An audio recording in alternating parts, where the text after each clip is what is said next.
Eesti mehed, me ei venita oma eludega, vaata. Me ei mökuta sellega, teeme kiiresti ära, saame lebosse, eks ju. Väga hea, ma lugesin Delfis oli artikkel, kuidas Sauel, 18-aastane tüüp, hommikul tegi ära Arkis oma selle sõidueksami. Sama päeva õhtul tal oli promill sees Opeliga kraavis. Ma mõtlesin, et see on masendav. Siis ma lugesin kommentaare.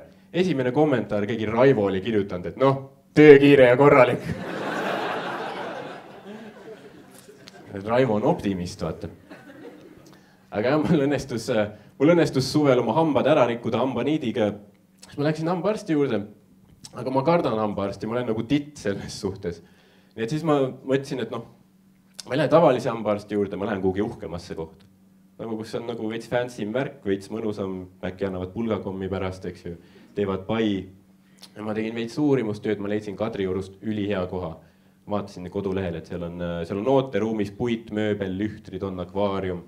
Mõtlesin väga hea, ma lähen kohale, kindlasti on mingi rahustav muusika seal, eks ju, nagu mingi harf või veevulin. Jaan Tätte mängib, võib-olla laivis. Ja mis ma kindlasti tahan lasta teha endale on tuimestus. Sest kui keegi pole käinud niimoodi hambaarsti juures, et te teete tuimestuse endale, siis kus ma soovitan teile seda. Nagu ma pole mitte kunagi niimoodi lõõgastunud koos tuimestusega, sest vaata hambaarst ilma tuimestuseta on jumala sitt, eks ju, see on valus, see on rõve, sa piinled seal. Koos tuimestusega, see on spa.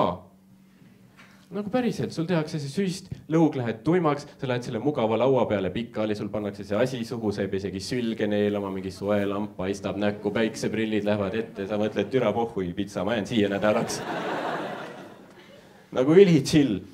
Ma hakkan juba, mul hakkab silm kinni minema, ma hakkan magama jääma, aga siis ma vaatan, kuidas hambaarst kõrval valmistub. Ta läheb oma selle mingi riiuli juurde, tõmbab mingi lehmaseemendamise kinda kätte endale, võtab hiiglaslikud tangid ja hakkab minu poole tulema. Ja ma vaatan, et nagu traktorit parandama seal või. Mis siis nendega teed? Ta lihtsalt naeratab ja siis surub need tangid mulle suhu. Ümber tarkuse hamba ja hakkab sikutama.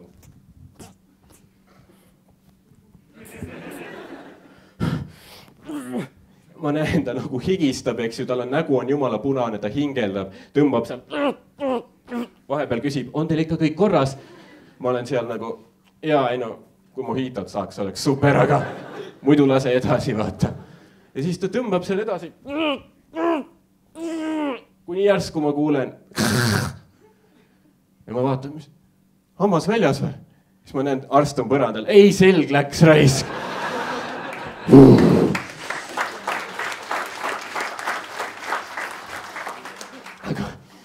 Aga siis, noh, muidu oli tore kogemus. Ma olin teismeline. Riik maksis minu eest hambaravi kinni, nagu see oli kõik tasuta. Aga nüüd ma olen 25, riik ei maksa minu eest midagi kinni. Ma läksin hambaarsti juurde, ma tahtsin tuimestust, aga siis ma sain teada, et see on 6 eurot lisa. Ja siis arst küsis, et noh, et teeme tuimestuse ka või? Ma olin nagu, et ei. Vaatame, kui kõva mees ma olen. Ja nagu kohe see hetk, kui ta pani puuri käima, nagu ma olin ka nagu siis ta pani puuri mulle veel suhu ja ma olin nagu fuck. Nagu kõik, mis peas käis, oli perse suust tuli välja ainult. Ja ta oli mingi selgelt nägi arst, sest järsku ta peatus ja ütles mulle, et palun ärge ropendage. Ma olin verise suuga, sorry, et sul ebamugav on, eks ju. Ja siis ma mõtlesin, et nagu see häiris mind veits, siis ma mõtlesin, et davai, kurat, ma võtan väljakutse vastu, ma olen vait. Ma ei tea mitte mingit heli, ma lihtsalt passin sulle silma puuri, kui kõvasti tahad, ma ei ütle mitte midagi. Siis see oligi nagu western, me lihtsalt vaatasime üksteisele otsa, Clint Eastwood, eks ju. Tema puuris ja ma olin lihtsalt. Ja mingi pool tundi järjest. Ja kui ta oli puurimise lõpetanud, siis mulle tundus, et mina olin tema murdnud. Ta vaatas mind jumala imetleva pilguga, ta võttis selle maski eest ära ja ütles, püha issand. Kuidas te nii hästi valu talute? Ja nagu päriselt, kuidas te seesmiselt nii tuim olete? Ja siis ma ütlesin talle, et ma olen 3 aastat Rimis töötanud.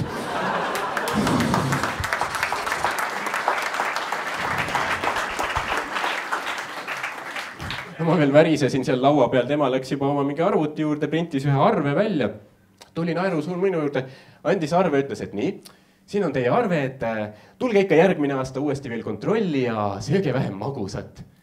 Ja siis ma vaatasin seda arvet nagu. Ära muretse, ma ei saa kuu lõpuni midagi enam nagu. Pole nii palju raha.